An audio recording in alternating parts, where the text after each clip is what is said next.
Jadi banyak pertanyaan di masyarakat, misalnya ada orang hamil di luar nikah, ya hamil di luar nikah, itu terus dengan kesadaran dua sejoli ini terus diminta dinikahkan kiai. Anak produk gelap ini tidak bisa dinasabkan ke bapaknya, ya. Ya, jadi kesunatan nikah itu nak iso itu untuk keluarga. Tapi nak wong liya gak prospek, ya monggo nak terpaksa untuk misanan, nak terpaksa. Ya terpaksa itu misalnya kayak zaman Nabi itu memang nggak ada pilihan, Sayyidah Fatimah itu harus nikah sama Sayyidina Ali. Tapi itu ramisanan pas, misanan ponaan. Kadang ada orang yang bantah, lah Fatimah konto Ali. Sayyidah Fatimah itu binti Muhammad binti Rasulullah bin Abdullah bin Abdul Muthalib. Berarti Fatimah dia abah Rasulullah, dia abah Abdullah, dia abah Abdul Muthalib. Ali itu Ali bin Abu Thalib bin Abdul Muthalib. Jadi Fatimah itu tidak misanan, ponaan misanan. Sayyidina Ali misanan itu dengan Rasulullah, bukan dengan Fatimah, paham ya?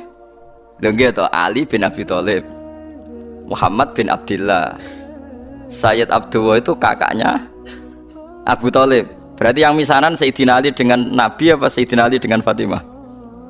Dengan Nabi, paham ya? Berarti dapat Fatimah itu untuk ponaan apa? Misan. Kadang wong salah kaprah nyongkone Fatimah iku mboten. Mane nak iso niku rabi iku untuk wong ado. Nak iso nak payu maksudnya iki kan bakas. Ya nak ra payu wis piye meneh wis.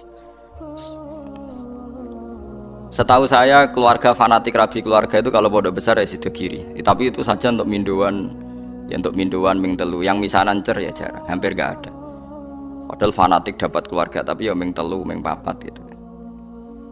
Ya karena percaya orang luar itu kan ya tidak meyakinkan juga kan.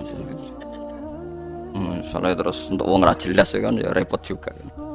Disebut apa faja'alahu nasabau wasiro. Jadi eling-eling ya. Nasab itu.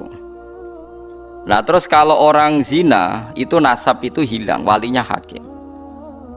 Jadi banyak pertanyaan di masyarakat, misalnya ada orang hamil di luar nikah. Dia hamil di luar nikah. Itu terus dengan kesadaran dua sejoli ini terus diminta dinikahkan kiai. Anak produk gelap ini tidak bisa dinasabkan ke bapaknya, ya. Karena agama itu hanya ngakui nasab kalau akadnya sahih, ya, kalau akadnya sahih.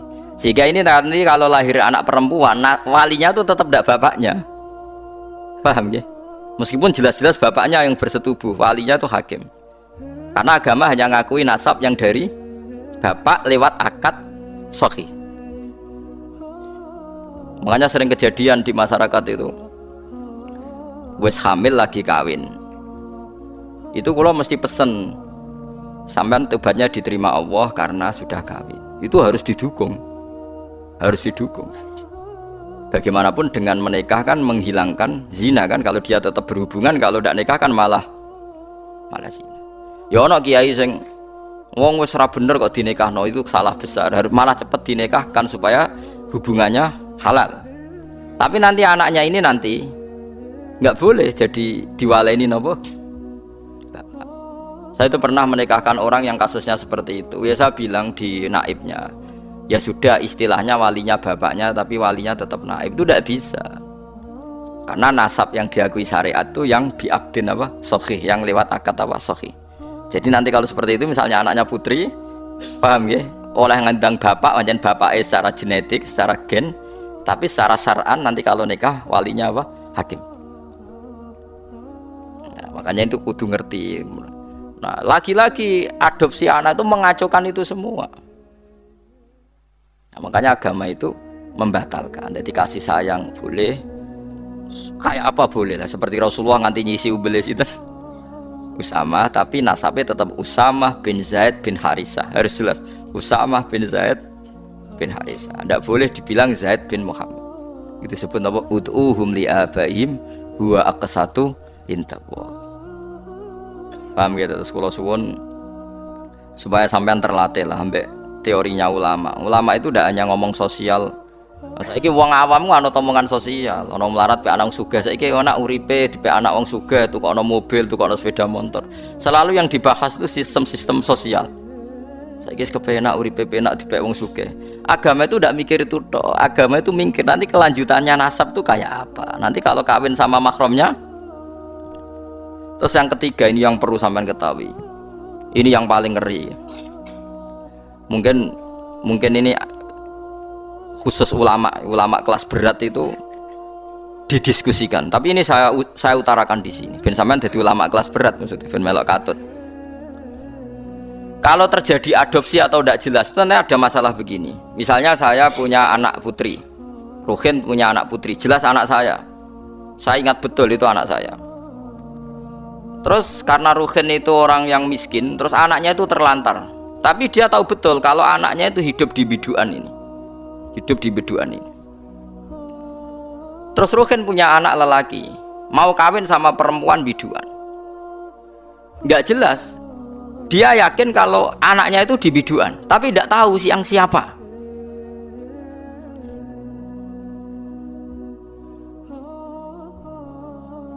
Itu ada ulama yang mengatakan jika jumlah perempuan itu masih bisa dihitung di kawasan itu, maka haram semua perempuan biduan. Karena ditakutkan jangan-jangan yang dinikah itu saudaranya kandung. Mulane kena ada anak jogeman hilang. Soalnya ada anak wedok hilang ning Batam. Kowe cek eling betul nak ilange ning kawasan Pulau Gadung misalnya di Jakarta ning Pulau Gadung. Ku semua perempuan Pulau Gadung haram dirabi anak embret mergo dikawinkan kok rabi untuk dulur. Paham nggih? Dan semua ngeri betul itu. Lan wong nak di anak kudu jelas manggon ndi saiki melok sapa. Terutama semegatan-pegatan niku. Yo yo.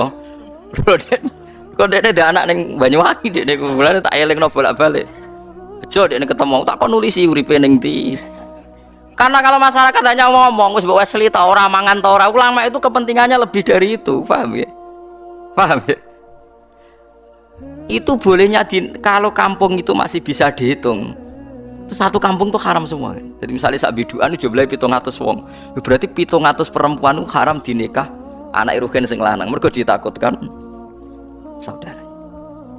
Ya misalnya sampean bantah ngene. Gus, saiki wis modern. Sing dirabi kan jelas. Misalnya anak Pak Rumanto misalnya, atau sing dirabi kan jelas anake Mustafa. Kudu ana seksi tenan nek iku anake Mustafa. Misale padha eleke apa padha apane lah dibuktekno anak miripe iku tenanan.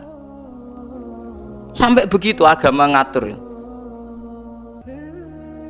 Makanya anak ini nomor satu harus jelas rimbanya di mana, alamatnya mana. Ini bukan urusan sosial wedi terlantar. Nanti ada nisain mahsurat dan nisain ghairi apa? Mahsurat. Dan itu punya akibat haram tidaknya menikah kawasan situ.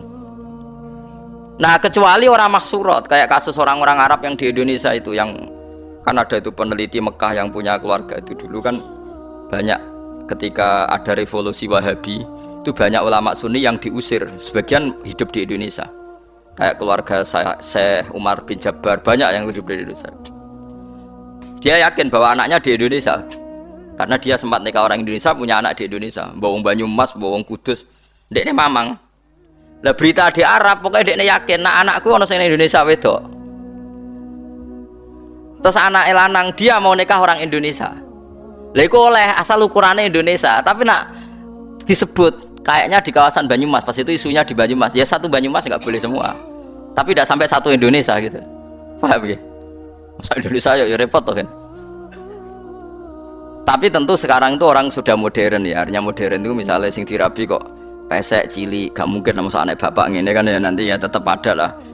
Tapi secara umum akibatnya sampai begitu. Jadi saya cerita akibatnya itu sampai begitu.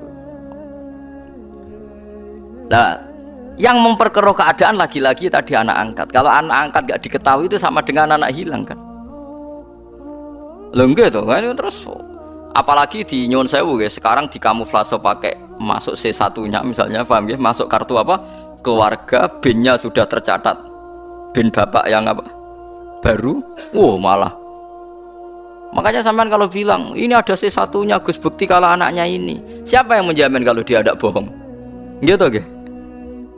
Yang menjamin siapa kalau C1 ini enggak palsu? Pokoknya kan gereleng misalnya Ruhin dia anak wedok, tipe anak angkat wong Jakarta wong Pulau Gadung ini misalnya. Ya wis pokoke anake Ruhin sing lanang iku angger pacaran mbek Pulau Gadung apa rabi, Ruhin kudu muni ra oleh. Aja ning kono iku ana dulurem kandung, mbok tipe anak sapa? Bapak ya lali. Lah bapak piye mbek anak kok lali? Lah itulah masalahnya bapak. Wis pokoke sing penting. Nah, makanya paling tidak Ruhin bilang, makanya jangan rabi sana, nanti ada masalah baru. Karena bapak sudah penuh masalah. Nah, itu tetap harus kamu rabi sing pokoknya rawang Pulau Gadung. Pastinya ngambilnya jangan Jakartanya, yang kawasan itu. Sampai sebegitunya ulama Bakas itu ada di kitab Al-Asbah wan Nadhair itu.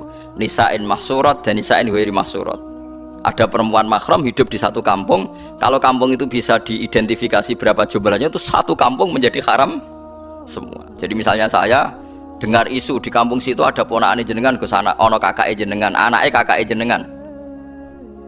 Tapi aku ora roh persis ponakanku sing ndi, pokoke kakakku yakin misalnya uripe anake ning kono. Itu satu kampung enggak boleh saya nikah karena berarti kan nikah ponakan, nikah napa?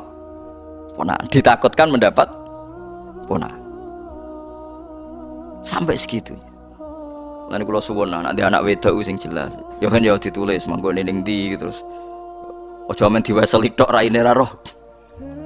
Kok kula di pengalaman kula rak kiai. Kowe ra roh rasane dadi kiai, nek kula roh rasane dadi kiai. Ning dunia kiai pancen unik. Saya itu punya santri bawean. Nikah karena ndak mapan itu ya macam-macam lah, karena ndak mapan tuh bapaknya kerja di Malaysia, ibunya dititipno kiai ini mondok jadi candalem. Anaknya juga itu. Itu lucu kalau anaknya nelpon bapaknya itu lucu. Pak cepet pulang, saya takut lupa wajahnya bapak. Jadi anak itu rapal raine bapak, tiap teko ya ora gelem dijak, nganti apal nek iku bapak. Lah ngeris 5 tahun bapak teko, ora cadulanan tibaro. Engko nak mboke takok iku anakmu lho. Coba kan bahaya juga kalau artinya tiap 5 tahun wong ora ketemu ora roh anake gitu loh. Paham lho maksud? Lah terus bisa hilang tenan kan jorani teh nih. Paham ya?